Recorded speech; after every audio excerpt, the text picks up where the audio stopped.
And we are live. Ladies and gentlemen, welcome back to another episode of the Mecca of Banter podcast. We are this week's hosts. Perhaps we're just the summer stand-ins for the Mecca of Banter podcast. Yeah. You got Henry Wynd and Andy Hoover here with you today, as it is a big day in the city of St. Louis. We have a lot to talk about, and biggest thing to talk about, obviously, is Carnell's exit from St. Louis City, which we have some thoughts on it. We have a lot of opinions on it. We'll get there. But there's also some massive things going on in the world of international football. So stick around. It's going to be a juicy episode. Andy Hoover, how are you feeling today, man? Happy Monday. Dude, happy Monday. 4th of July week. So we're gearing up for that. We've got the USA We're bomb so pop. patriotic, dude. We've got the bomb pop on today. Clint Dempsey on the back, my goat, personally. Yeah, man, things are going well. I just am begging for a team that I've none of the teams that I root for forever and going into the future will win anything relevant in my lifetime. I'm pretty much convinced of that. I'm a cursed soccer fan, so What you talking about, man? The USA has a gold cup. What's wrong with the gold cup? Gold cups, man, those are hard to come by these days. Yeah. We didn't even get it last year, so yeah, but young yet on Twitter, still active, not as active in the summer. Spurs making some moves, which is very unlike them. That's kind of fun. It's kind of fun. I do want to ask because I'm high on this kid. I feel really good about him, but Archie Gray, you all signed him today, which I felt like came out of nowhere. I was reading like Bayern Munich. I was reading some like Brentford? other big, I was reading big like English teams. Not saying that Tottenham isn't, but I didn't even see Tottenham as a link at all. No. And then got the here we go this morning. Yeah, that was cool. Little bit of a swap deal plus cash for Joe Rodon something. But someone called him on Twitter today, Bentancur on cocaine. And like I've watched comps, I've seen the hype on it, and it's a pretty accurate representation, and I think that's just a really solid pickup for Ange's play style and depth. And I think I sent you a tweet this morning of the Spurs youth right now in the system, and it's really solid. Like you get 3 or 4 of those guys who are under 23 to just be studs in the future. You can build a team. So. Looking forward to that, but I'm a Spurs fan, so at the end of the day, who really knows? Hopefully there's, more to come. That'd be exciting. He definitely has some progressive ball carrying stats, similar to Frankie de Jong, actually, the way that he dribbles, like breaks down lines, dribbling. Like I was really impressed with watching him last year, and then all the comps obviously make everyone look really good. But can you do it in the Prem is always the question. And like you said, in the summer, we're a little bit slower, but for what it's worth, smooth sack summer. It's upon us. It's here. Smooth sack summer. It's here. So when you're playing in the summer sun, make sure you're groomed from pubes to bum. Pubes to bum, ladies and gentlemen. Thanks to our friends over at Manscaped. You can make this season your smoothest yet. The Performance Package 5.0 Ultra is the ultimate bundle to keep your boys downstairs cool while looking hot. Join the 10 million men worldwide who trust Manscaped with our exclusive offer. Get 20% off and free shipping when you go to manscaped.com. Use code MECCA20. That's MECCA20. Summertime and trimming is easy. Andy Hoover, it's easy, baby. It's easy. I catch myself wearing the Manscaped t-shirt they sent us. I was wearing it sitting here working from home at my desk. And then I'll go to Ted Drew's and get ice cream with my girlfriend, and my back says, "Your balls will thank you." So congrats on the free advertising, Manscaped, just because I forget I'm wearing your shirt, but I'm going to try and wear it less in public than I have it. Could be like one of those risks whenever you have small children around. Yeah, a little bit. It's not a conversation I'm looking to start. Whatever. Carnell, bro. Carnell got fired this morning.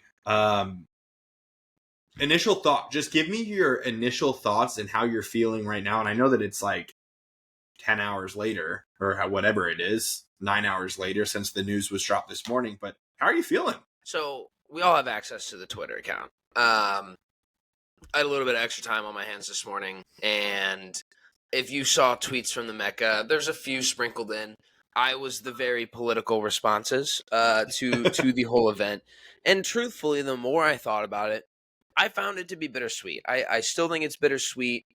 You look at what we achieved in 3 years, to having no club, to being top of the West, to being, in the playoffs with a real chance to do something. That was a feeling that I will never have again. It will not be replicated, I don't think.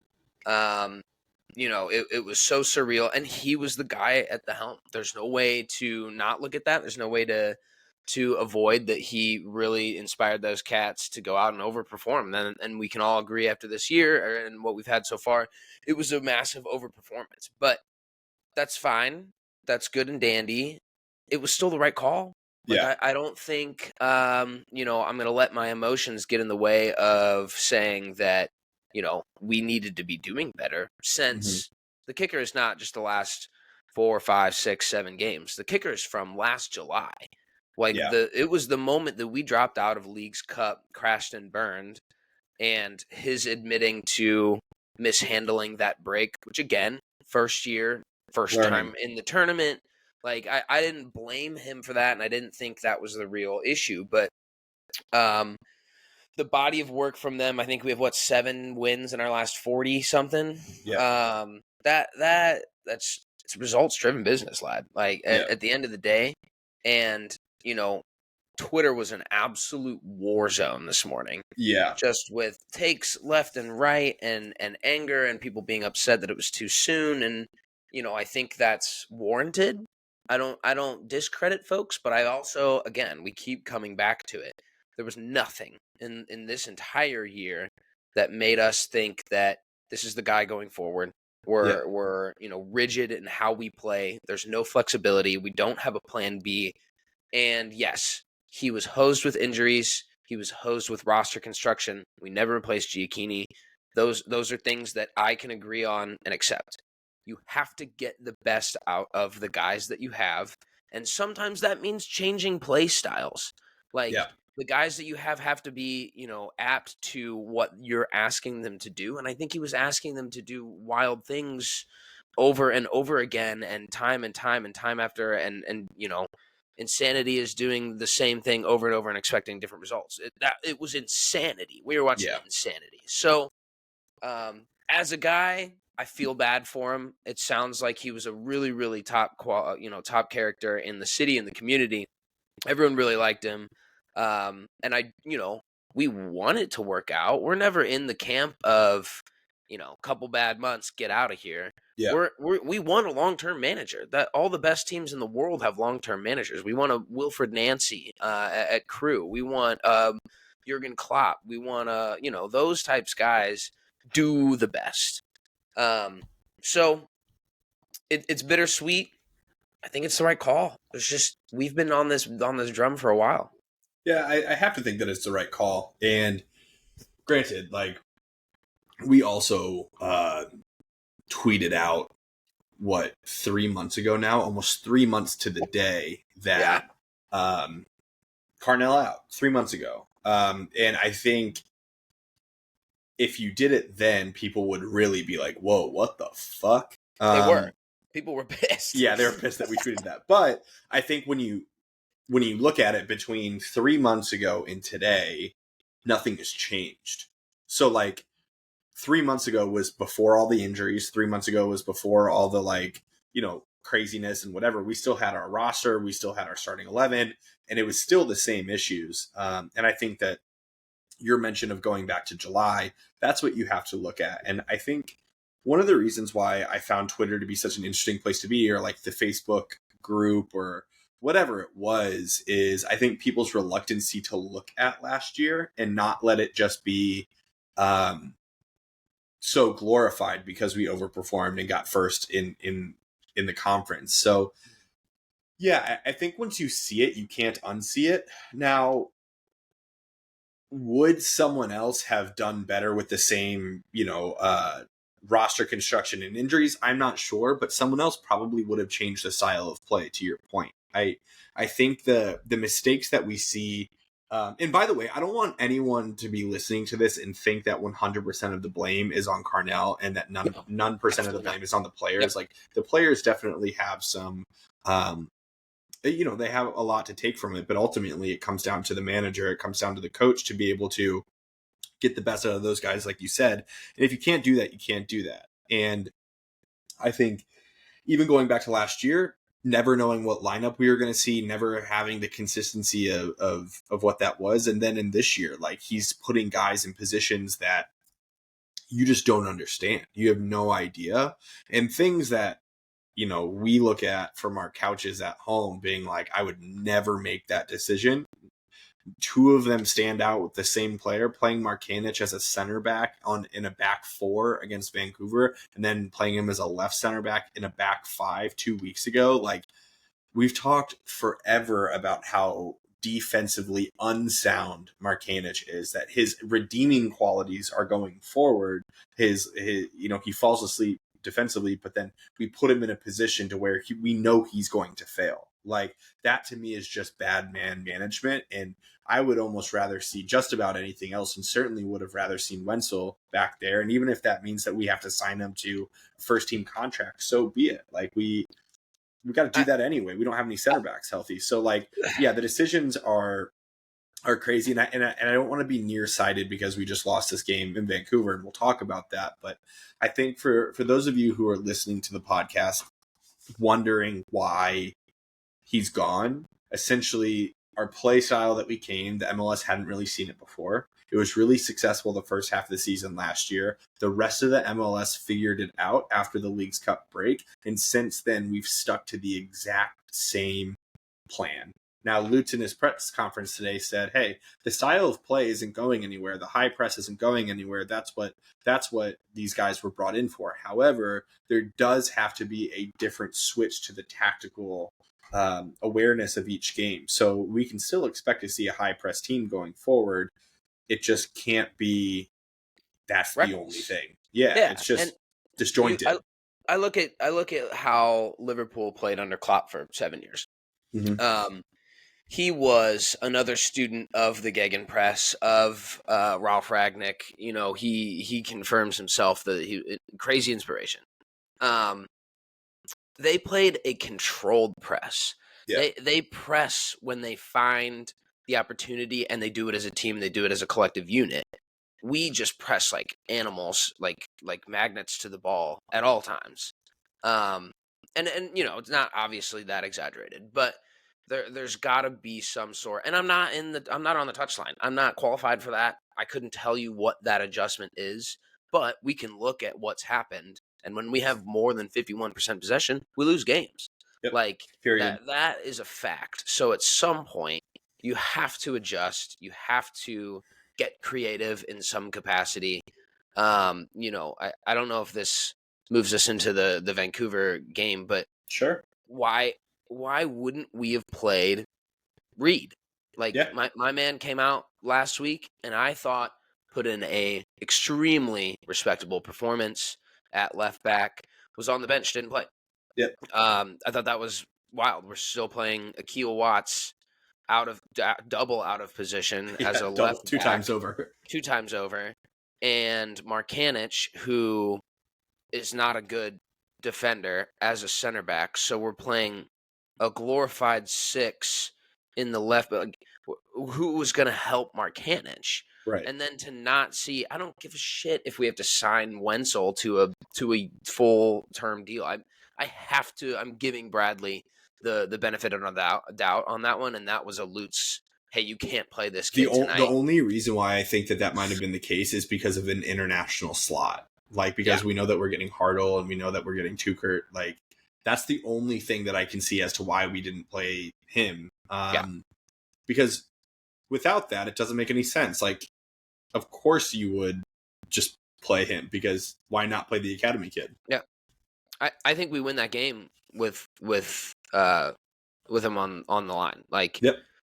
The issues were center backs. There were some positive aspects in this game that we can take forward and that I liked. And, the first 20 minutes was awesome. The press was great. It was working. Things were falling our way. And then it was just like, I just knew we were going to lose. Like, I almost live bet Vancouver because I was just like, it just, something in my soul said, there's no way we leave with points even. Yeah. Like, it's just, that's what we've seen. That's what we've come to expect. That's why we're disappointed soccer fans. But, you know, this is the Mecca of Banter. This is not the Mecca of hugs and kisses, as we like to remind folks sometimes. And you did not come here to get Carnell apologists today. No. So, No. you know, bummer for the guy. But I think only time will tell with this is the first half of the season.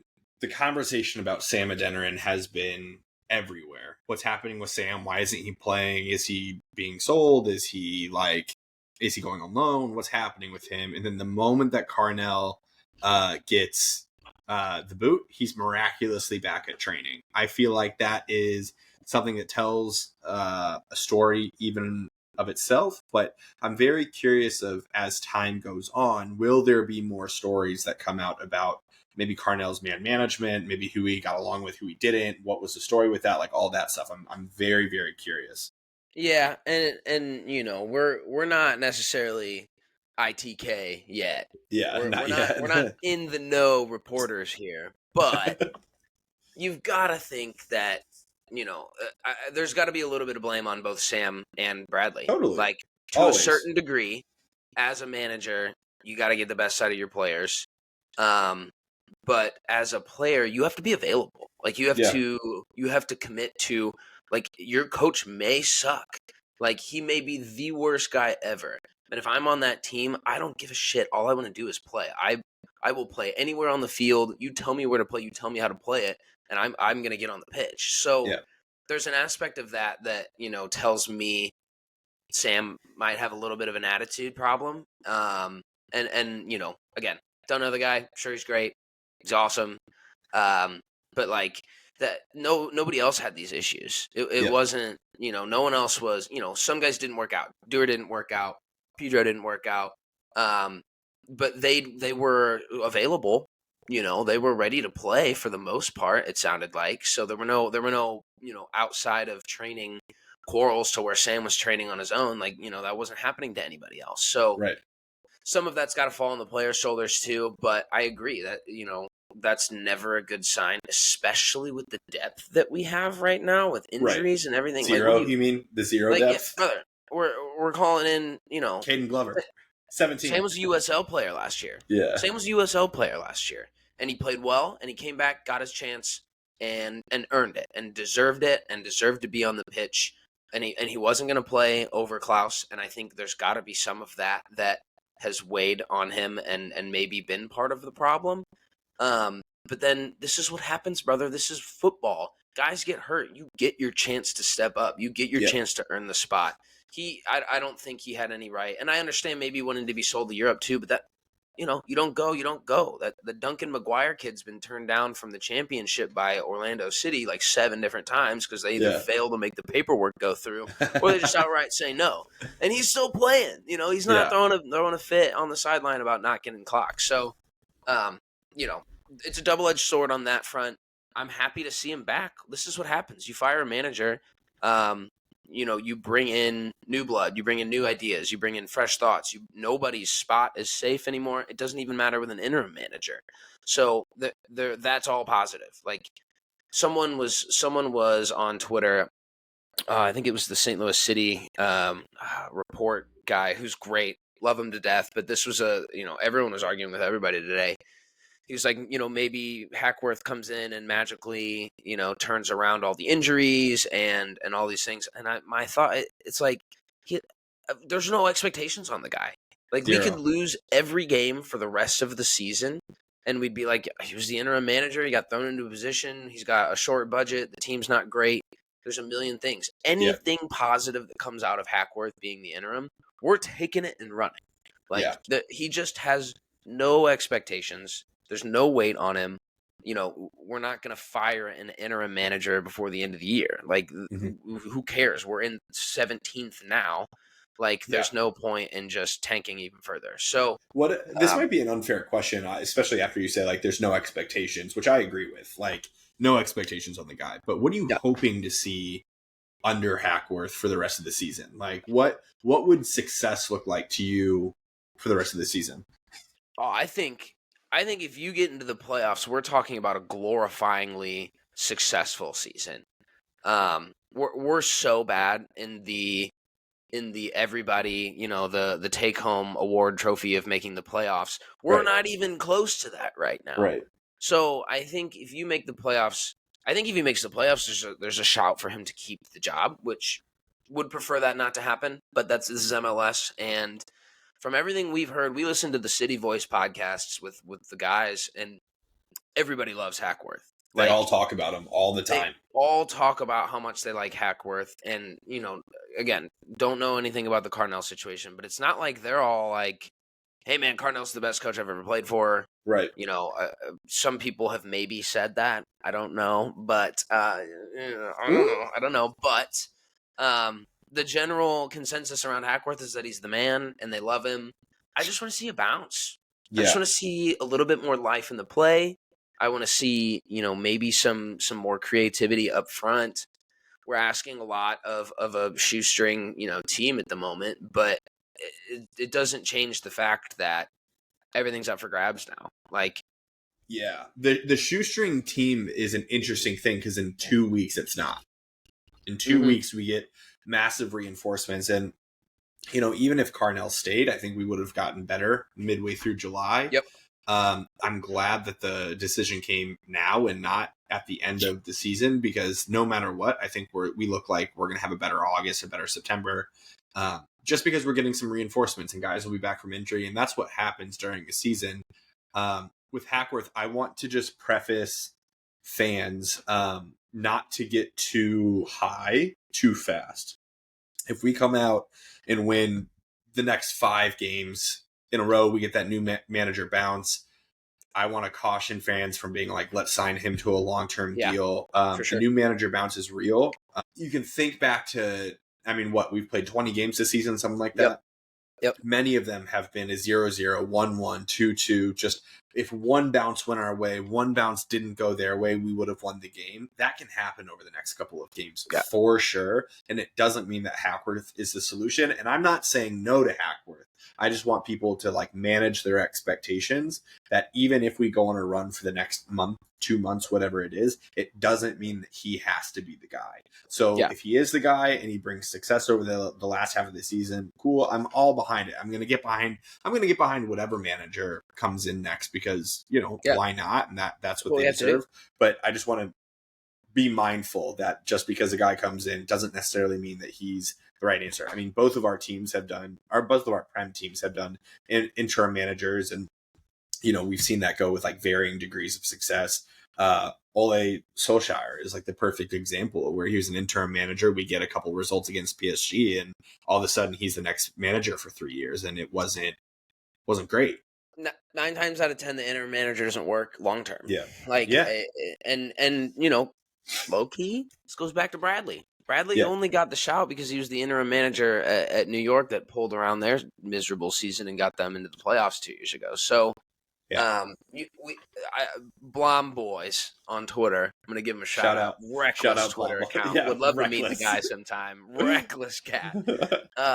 He made a really good point. He said, he kind of echoed what you said just on we don't necessarily need him to be the new manager, but with what we've heard about the guy and his immediate success with City 2 and what he was able to do with a brand new team, I think man management's probably his expertise, whereas Carnell was more of a tactical, or maybe, maybe. So he was like, even if he crashes and burns, who cares? If he wins a ton, who cares? He should have a job at the club next year, regardless. He's either got to be the City 2 coach again. We need to keep him on for something. And that just goes back to, there's just no expectations on the guy. We shouldn't be asking too much of him. We can't get too high, can't get too low. There's got to be a bounce, especially July 18th. Carnell said yesterday that that Cedric's in. Yep. Cedric's on a tight plan right now because we need him immediately. Like, he's got to get up to speed right now. So that's good. I think if anything, my question, like you said, you liked the timing of it. Yeah, 100%. Thinking about it now, I think I agree a little bit more, but you have to assume Bradley was involved in some of those conversations. Like you got to think that, these cats like are signings committing. Yeah, like to a certain degree. You've got to assume that we're selling a kid from Australia and we're selling it to a kid, a guy who has a very successful Bundesliga 2 career in Hartl, who still not announced, starting to get nervous. Yeah. But like, and Cedric too, like those guys could have gone somewhere else. But for some reason, Lutz was able to get them in over here and have them, go all in on it. So it's interesting that he was probably involved there, but now he's not here. Does that make guys change their mind? I don't think so. And the thing is, I wish I had the tweet in front of me so I could give them credit, but someone mentioned that we run our team like a German club runs their team. So if you watch Bayern Munich, Borussia Dortmund, Mönchengladbach, whoever, and then you watch Tottenham, United, all this stuff. Whenever there are press conferences in England, the coaches take the press conferences. That's what it is. It's, there's, Eric Ten Hag in front of the media answering any questions that they have. When you go to Spain, when you go to Germany, they talk to the sporting directors. They talk to the guys who are doing everything. The coaches are just the coaches. The coaches' responsibility is to get the best out of the group, whereas the sporting directors are the ones who put all the pieces together and make things happen. So for me, I don't think that it changes much in the recruits. I don't think that it changes much in necessarily the crew that we have here. And granted, every coach is going to have their guys. Yeah. Every manager has their favorite employees, like whatever. It happens. And you have to look at some of these like in-game substitutions that Carnell has made throughout the last couple of years the last year and a half, where, there are guys on the bench who could make a difference, and we're bringing on some random guy who we know that he can't, so there is parts to blame in it. But I think for the three guys coming in, Hartl and Tukert and Jake from Australia. Mate, I don't think it plays a huge difference with the three of them. I think that's a Lutz thing. I think that's him selling them on the project.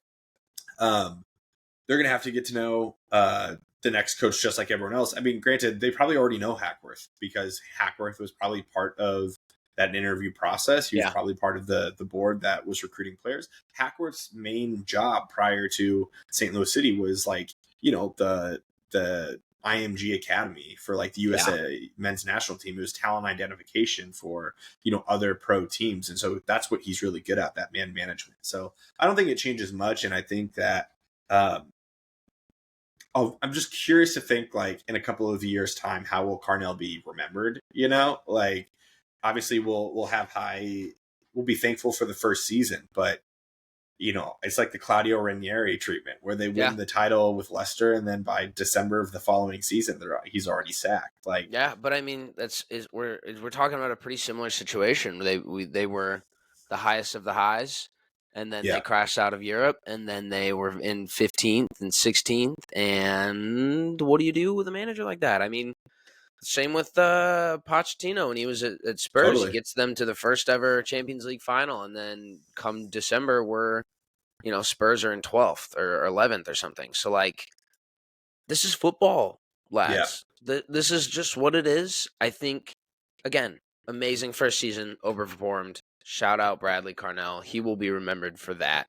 I don't think we'll remember him for, the downfall as much as we will, those first 5 games. Some of the most fun I've ever had watching soccer. So that should be his legacy. I think we can agree that good guy, awesome. We can also agree that it's time. This is a results-driven business. It just is. And I want nothing more, and not even as like a told you so situation, because that's not really my thing. But I want Wednesday night. I want to walk out of City Park being like, fuck yeah, that's the performance that we need to see. It's against San Jose. We have every right to win that game. Yep. Even with the lineup that we played, in Vancouver, I hope we don't see Markanich in Nerwinski, because, by the way, I went back and watched the game today. I was at a wedding. And Dobes and Hoover told me never to watch a game ever again at halftime because we were up 2-0. Yeah.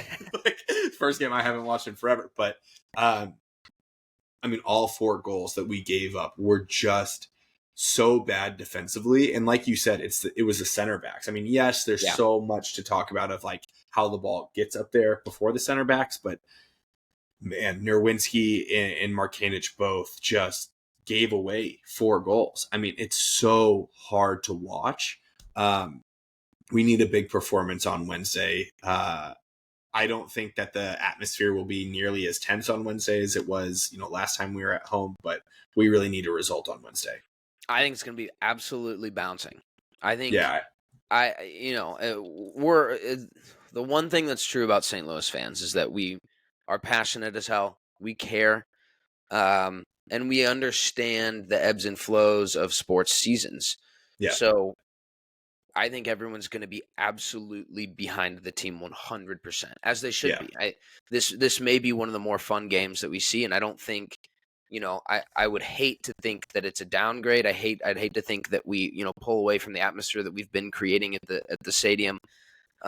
There's no way that there's more people that I'm reading on Twitter that are like, well, good luck selling tickets now. What the fuck, by the way? Get out of here. Get out of here. Go home, stay at home. That's fine. Make the ticket prices cheaper for the people that really want to rage. So I think it's going to be bouncing. I think we're going to come out hot. I'm taking the new manager bounce money line. There's absolutely 100%. No way around that. Hammering that.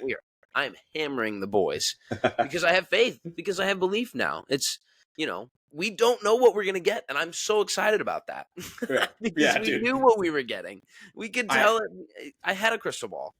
I know that the lineup and the injuries are going to make the selection maybe pick itself. I'm very curious what the lineup will be, because you have to think that, especially after watching that game, over the weekend, they can't choose the same starting 11.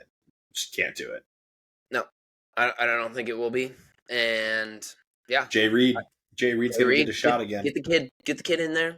Get the kid going. I'm gonna be at Maggie's. I've got work off early too. I'm gonna be at Maggie's. I'm gonna be putting some citywides down, and I'm gonna be revved up on ready Wednesday. To go. We want to shout out. I went to Busch Stadium last week. First time I went to the Cardinals game in forever. Wow. 2 years maybe. Congrats. Had a beach bum. You ever have a beach bum? I've heard of them. It's a mango cart and then a Kona Big Wave. Yes. Combo. Mixed. Best beer I've had. Really? Oh my God, dude. It was insane. So St. Louis City, if you don't sell beach bums currently, I'm gonna ask for it on Wednesday night. Go to the survey notes. Lad, literally. Matt Seebeck. If you're listening, Matt Seebeck, Matt, we need beach bums. This is only for Matt Seebeck and Matt Seebeck alone. We're into the round of 16 of the Euros. God. It's 16, right? Like, or is this 30? Did they? Whatever. Yeah. We're into the next round of the Euros, and it's been electric. Every game so far has been so fun. And what's fascinating is, I think, with some of these games in the group stages, we were critical of some of the bigger teams, maybe not showing out as much, or maybe even some of the smaller teams. But when it gets to like single game elimination, these teams are showing the fuck out. We just came off today the Portugal-Slovenia 0-0 draw, and then, Portugal winning in penalties. But an electric game there. There are a lot of games to talk about. France beat Belgium 1-0, which Belgium looked better than they've looked all tournament today. Yeah. Like, they looked awesome. We have a lot to talk about. Let's start off with, what did you see? For me, Spain winning 4-1 over Georgia. What a statement win. An absolute statement. When Georgia scoring first, to rattle the feathers a little bit, but 4 goals. I mean, we haven't really seen that all tournament. I mean, Spain looks like an absolute wagon right now. Dude, and they weren't gimmies. They scored some bangers. Like it was, I was like watching the Spain game on my girlfriend's couch and was just like talking out loud to her. I was like, that kid's 16. She's like, oh, cool. I was like, and then he just torches guys on the right side. I'm like, 16. He's 16. They're the most well-rounded, I think, and they've got a plan. They've got a system. They've got tactics. They've got, they're in form and absolutely motoring right now. Yeah. I feel like they have the right balance of guys that are like controllers of the game, like really just doing that, and then guys that just take it to them. When I look at some of the other top teams, literally just positionally where those guys are playing. So you have Nico on one side, you have Yamin Lamal on one side, and Fabian Ruiz is playing out of his mind. Like he has Danny to be in Olmo, the tournament. Dude. Yeah, like, they've been great. But I think in some of the other top teams, you see like maybe a left winger and a striker, and those are your two guys who are electric. But with them, it's the left wing, it's the right wing, and then a number 8. Like it's just really hard to stop that. And Morata's just putting in shifts, bro. He's putting in shifts. You could tell me he was 37, I'd believe you. You could tell me he was 22, I'd believe you. You could tell me absolutely he played his last 4 seasons at El Halal. I don't know anything about the guy, but he shows up at tournaments, brother. Sure. And you're right too. I think the only other team that we can even kind of compare them to in terms of what they've done so far and how, like, in the fashion that they've done it, is Germany. They play next week. So, that's gonna be the game of the tournament to me. So far, yeah, absolutely. Just because of literally the two heavyweights, I think, like in just how they've performed, what they've looked like against, doesn't matter who, they'll play you tight. So that one, they're going to be exciting, and I think Spain does it. I think Spain's got a chance to do it all. I think this is gonna, whoever wins this game is gonna go to the final. Because both of them are capable. And these will and to be fair, I even think that this will be their toughest competition of the rest of the tournament. Whoever makes it on the other side, I think that this is the game. Portugal and France, who neither, have really been firing on all cylinders. France has had more own goals than regular goals. Portugal is, the Ronaldo thing that we talked about when we were making our predictions. That's juicy. Yeah. It is creeping its head back into being a problem again. Yep. Like we saw today the Ronaldo of the 2022 World Cup. I think. And just his inability to give up the fact that he's the man. But there were games in the group stage that he was back heel flicks to other teammates and finding easy passes for tap-ins. And, you said specifically that you were seeing growth in him and just being able to adjust his game based on his current set of skills. And it was working. But now today was just a fucking left turn back to a regression town. Today was a left turn. My man was I didn't say it in the group, but one of my favorite things ever about Ronaldo, and especially now, because I think there was a period of time where it worked out a lot, but now the ball's good 20 yards on the wing outside of the 18, probably 35, 40 yards from goal, and my man has his arm up and is starting to make his run through the middle of the defense, just assuming that the ball is going to make it to him, and then he's got a one-touch tap in. Good. Like, they have not sent him that ball one time. Like, I mean, and he does it every time it's on the wing. He's just like, this has to come to me. This has to come to me. And it doesn't. And it shouldn't. Like, learn to combine a little bit more right now, pal.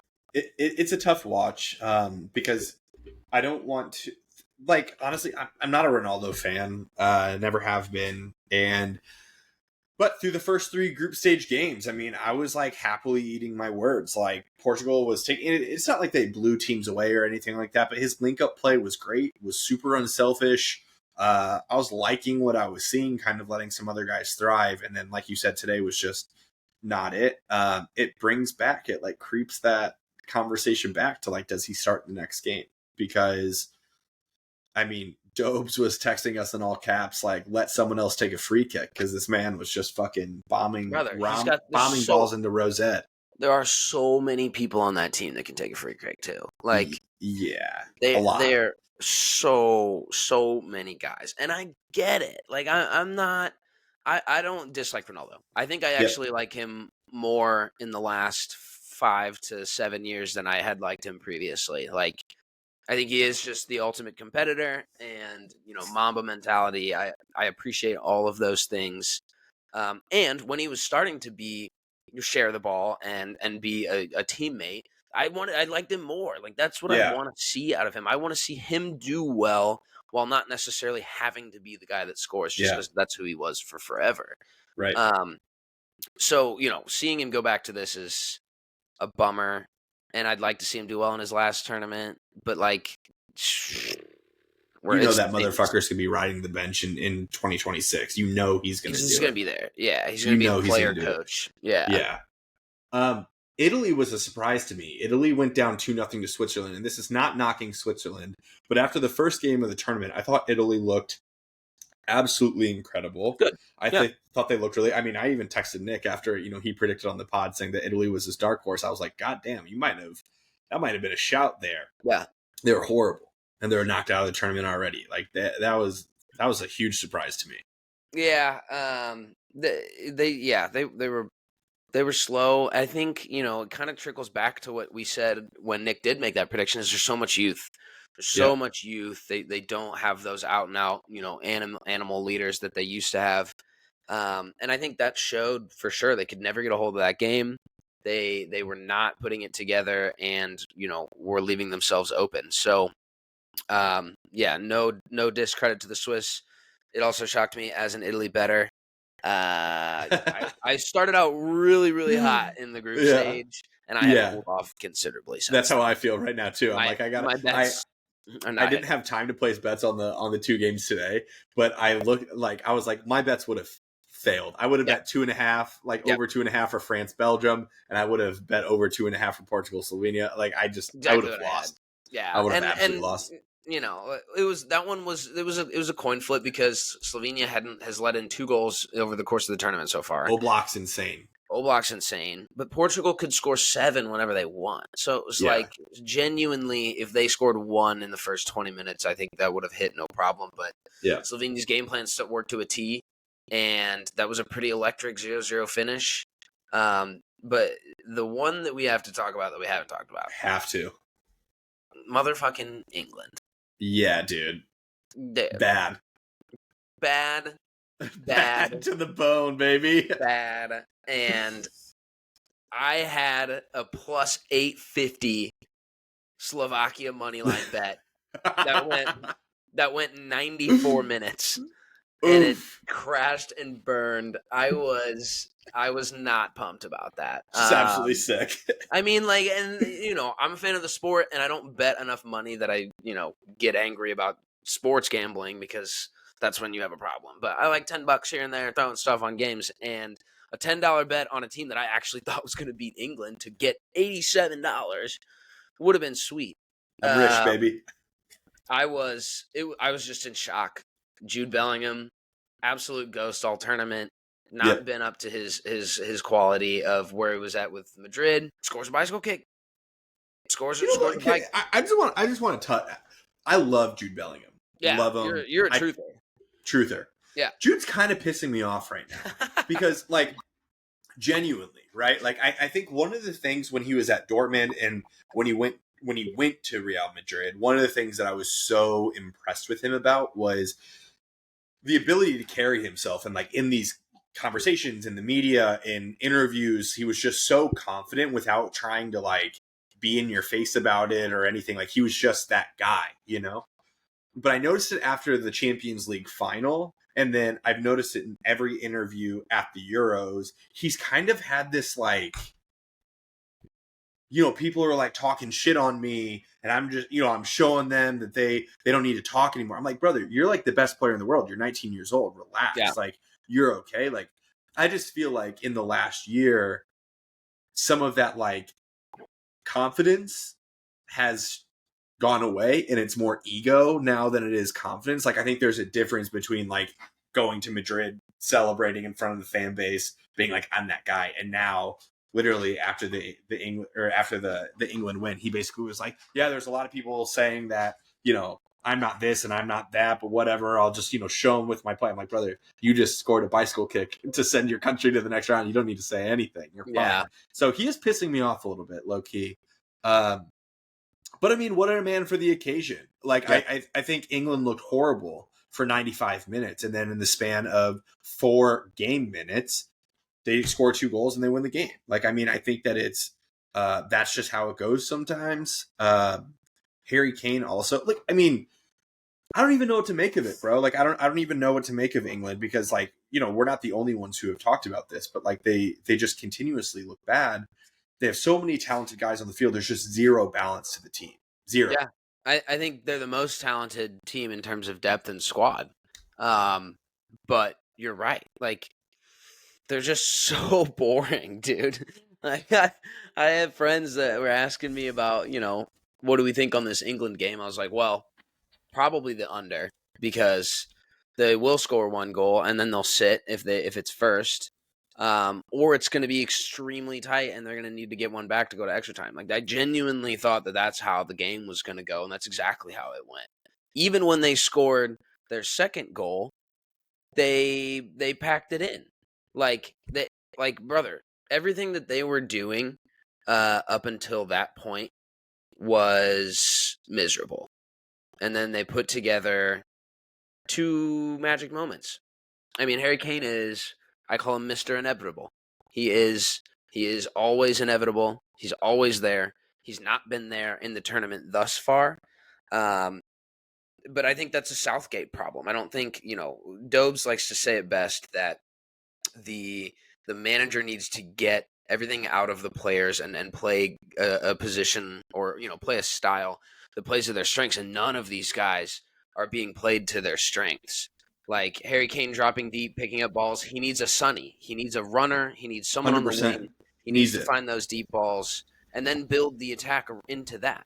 And they've just not done that. So, I still think they crash and burn. Like, I think they could lose to the Swiss. I'm gonna bet on the Swiss. Like, there's just nothing in there, and there's no scenario to me that changes. They've all been like, everyone's talking a lot of trash. Like, it's not just been, they've been playing the victim all tournament. And you're like yeah, because you looked horrible. You guys need to just be better. Like, don't play the victim here. You guys should be dominating some of these games. They're not doing it. I will say, I've never once trusted Southgate's team selection. Never once. He has a big decision to make because without a doubt, the team looked better once the substitutions were made. Immediately better. Yep. And so I think that when you go into the Switzerland game, I just don't see a scenario where you can start the same 11. And it's going to take dropping someone. Unfortunately, I don't want to see Manu dropped. I really don't, because I thought that he brought a little bit of stability that was needed in the midfield. Good. But I don't see a world that they drop Foden and Bellingham. The only logical explanation would be dropping Bellingham into Manu's position and Foden into the 10, which would allow Gordon to be that Sonny-like character for Harry Kane. And then I think you play Palmer. I think you play Palmer over Saka, and it just is what it is. And also I don't know what, I guess Trent really is just not looked at as a right back for Southgate at all, because I've been watching Walker all tournament, and you're like, England needs a creative wing back to play balls in, and Trent's that guy, but he can't get onto the field. It's insane. If you're gonna have possession, you need creative wing players. I saw a tweet this week that said, if Kyle Walker didn't have pace, he'd be on Love Island. That's actually true, though. It is true. And granted, I think that Kyle Walker is one of the best wing backs or, right backs of our generation. I think comfortably he is the best right back I have watched in my fandom in the Premier League. I think he is. But while his pace hasn't declined at all, his positioning, his passing, his other traits of the game have fallen off, and his pace just masks a lot. it's not good. Like it's really not good. And so I don't know how much longer, especially in these games where I think Dobe said in the last game that it looked like Southgate was just crashing out. He was crashing out with his homies. Like he was just going to play his boys, and Walker's one of them. You know, Walker's been a pivotal part of Southgate's tenure, as he should be, you know, with his ability. But that you bring up a good point on that.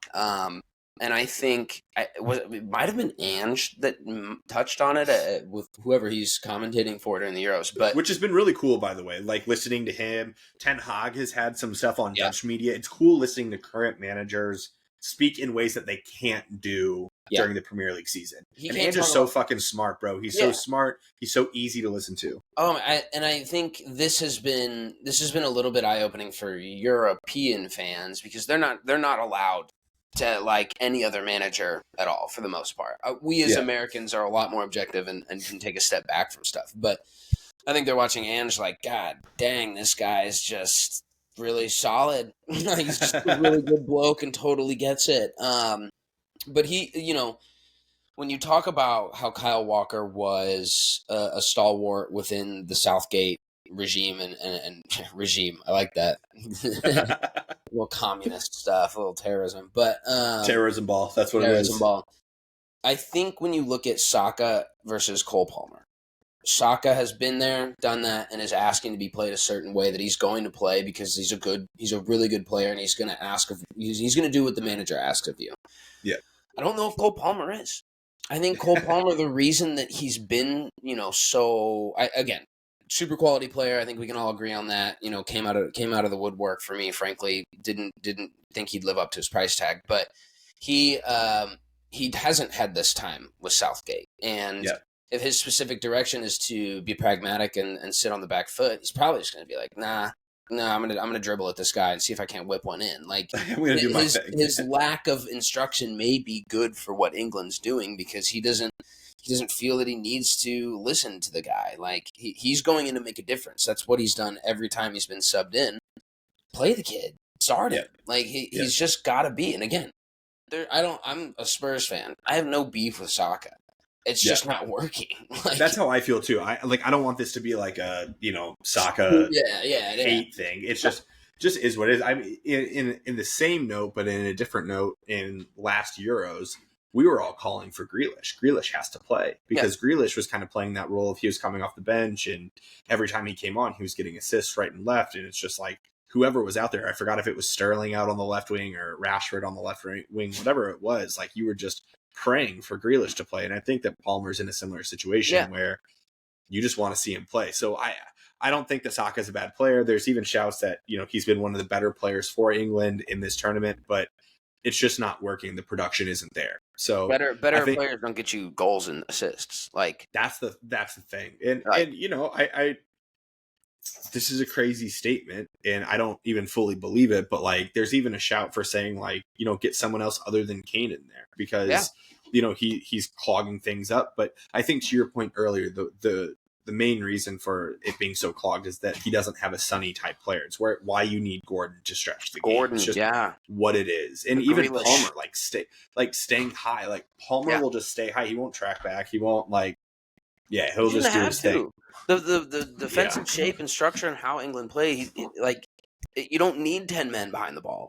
So, they're overdoing it. They're overanalyzing. As someone, someone on Twitter, the tweets about Southgate have been great. Like he stops at red lights in GTA. Things like he just is so lame and cautious. Yeah, we gotta win games. Yep. It's what you're there for. You gotta win games. I almost said Berhalter, which may be a great transition. It's a perfect transition because here in about an hour, which will be very fascinating because during this podcast, we will get the live notification about the starting lineup for the USA men's national team. Oh, it's out already. You're ready for it. So this is live, coming to you live. We're starting off with Matt Turner, which I was saying that Horvath was going to play, but Matt Turner. I'm good with either, frankly. Have you seen the lineup? No. You're reading it to me. What would you guess the lineup is if you had to guess? All right. I would have guessed Horvath. Yeah, same. And again, I don't think that there's not a whole lot of drop off for me there. Sure. That would have been fine. Horvath, Scally, Ream, Robinson. Not Robinson. Robinson? Yeah, at the left back. Yeah, Robinson left back. Mamba through the other center back. Yeah, Chris Richards. Mamba. That's so funny that you know him as Mamba. For those of you that don't know, that's his Twitter name. East Mamba. Yeah, East Mamba. I'm gonna go. There's just no way. Musa in the 6. Yeah. Yes. Weston. Gio. Yeah. CP. Yeah. Ballo. Yeah. And wait. This is the one. This is Brendan Aronson. Good thought. You're 10 for 11. So we have a midfield 3 of Weston, Musa, and Adams, and then Gio out on the right. Oh, yeah, man. Yeah. So Matt Turner, Chris Richards, Tyler Adams, Anthony Robinson, Yunus Musa, Gio Reyna, Weston McKennie, Christian Pulisic, Tim Ream, Balogun, and Joe Scally as the starting 11 to face off against Uruguay, which is absolutely terrifying. Set the scene for the fans, Andy, of what we need tonight in order to progress in the Copa America. We gotta win. You gotta beat Uruguay. I'm pretty sure we need a win or we need a draw and a result from Bolivia. Yeah. I mean, we basically need a win to control our destiny. Yep. A tie, and then honestly, I think we need the other game to tie. Yeah. Because I think if one of them wins, they go up above, or they go even with points for us, and the goal differential is not great. I think it'd have to be a 2-goal swing. Yeah, the goal. Yep. So Panama is 2 goals behind us on the same amount of points. So if Bolivia wins, if Bolivia wins, we'd be win. Yeah. Or we'd be in. So Bolivia's not going to win. Yeah, you got to go out and beat Uruguay though, who are arguably one of the favorites of the tournament. They've looked really good. I am mortified. Here's my number one worst case scenario. We get absolutely shown up tonight by Uruguay, and Gregg Berhalter's on the plane home. Yeah, that is my number one fear. I think you lose and Berhalter gets fired. I think we're all a little bit relieved, at least with just what the future looks like. You can do something different within 2 years. It's not that crazy of an objective. Or we win and we continue to build, and this would be Gregg Berhalter's second ever win against a top 20 team not named Mexico. So that's a feather in his cap. That's great. Good for you. Hopefully you can do more of that. But no, I'm terrified. I don't think we do it. I don't think we win. I don't think Gregg Berhalter gets fired.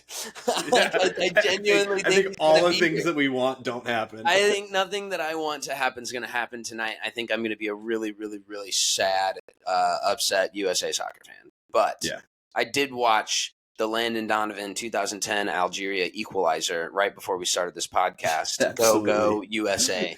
And I got pretty amped about it. 1776 motherfuckers. We're in this bitch. We're doing it. Out here. July 4th is right around the corner. Come on. This gets me so amped. I feel like this is going to be a train wreck watch, meaning like I cannot look away. I don't want to watch, but I have to watch. Like I absolutely have to. Torture in my eyes. I genuinely debated for about a week making the trip up to Kansas City to go watch this game. And I think if we won last game, I would have. Yeah. But I think the risk of driving to Kansas City to get our shit pumped for nothing and just being sad the entire car ride home, I don't know if I could emotionally handle that. So I'll be here. Yeah. I'm curious of last game. We lose a game we should never lose, but Tim Weah gets a red card. what are your thoughts on the red card? And like, do you have any? To me, it was just kind of like a superfluous thing. Like when I watched the replay, I thought the red card was really harsh. Now, there's also a lot of lore about the referee that we had, and he's dished out like 7 red cards in the last 4 games against the United States. Like bad news bears from that perspective. But I didn't think there was a whole lot in the coming together that got Weah sent off, and in that manner, I think that was harsh. But I don't know. Yeah. You can't do that. Like at the end of the day, I agree. I think it's harsh, stupid, but like, dude, you cannot just open hand smack a guy's head. Like in any no matter which way you cut it, no matter what time. And I talked to some friends outside of the group that were like, I bet he said something pretty offensive. Like if I had to guess, I would bet this defender was saying some things that probably pissed Timmy off. And he's come out and he's apologized and he's done everything right coming out towards the media. It was a mistake. He understands. You learn from it. That's great. I don't think we need to dwell on it, on him any longer. Like people are like, we need to give him a national team ban, and no, shut up. Shut the fuck up. Grow up. No, that's not how this goes. He lost his cool, and it hurt the team. Should we have still gotten a point from that game?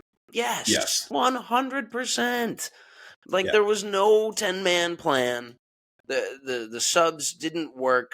We didn't, hatch it down as well as we should have. Musa didn't play at all. Our best ball controller, our best player to dribble through teams. It was a calamity of errors from Gregg after that. And, the defending was poor on the second goal. So the defending was poor on the first goal. But those individual, those 2 moments were not because we had 10 men. It wasn't like we just got absolutely cut through. And they played some beautiful football to get the ball in. No, they were lobbing balls to the wing and, didn't win the second ball. And it came down to the right back's foot, blocked a shot off of Anthony and then through Tim Ream's legs. It was just not good. So none of that red card business should, we didn't lose because of Timo. Didn't help. Sure didn't help. And the first 12 minutes, we looked electric. The first 10 minutes, the way over. We were bawling before we got the red card. And that changed the entire tune of the game. So, should never be losing. Should at least be getting a point, especially in a tournament like this. And like I said from the jump, the thought of needing a result against Uruguay is going to give me an aneurysm. And here we are. Ready to watch us try and get a result from Uruguay. Ready to off myself an hour before kickoff. I'm sick to my stomach. But I want a gut check. What's your predicted result tonight, dude? I don't know. Realistic or emotional? Realistic. I'll go realistic first. I think it could be 1-1.